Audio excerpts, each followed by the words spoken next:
हा शुभम. हॅलो दादा, हा ऐका ना. हा. एक मॅटर झालाय. काय झालं आता? मी आपलं पिकअप ट्रान्सपोर्टला घेऊन गेलो होतो, सगळे पार्सल बिर्सल टाकले. बर येताना ट्रॅफिक होतं म्हणून साईडला पिकअप लावला. बर. आता पिकअप मध्ये बसलोय दादा, आपलं स्टेरिंग, ब्रेक, क्लच पीस सगळं चोरीला गेले दादा. काय बोलतोय? हा दादा, सगळं चोरीला गेलंय. आता कुठे तू? आता तिथे ब्रिज पाशी थांबलोय दादा.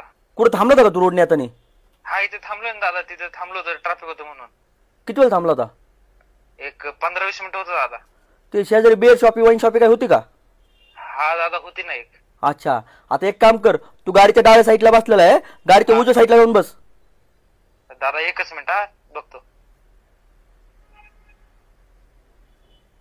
हाय हाय दादा, हाय हाय हाय, काय नाही झालं दादा, हाय हाय. हा ठीक आहे ना. मी काय नाही केलं बरं का. मी नाही नाही, तू नाही काय केलं बाळा. ती गाडीची स्टिअरिंग तीच ऑटोमॅटिक उजव्या साईडला गेली. हा ये सावकाशी येतं नाही, तो कोणाला पाठवू? नाही दादा, नाही ये सावकाशी. हाय हाय, चोरीला नाही गेला. हा ये.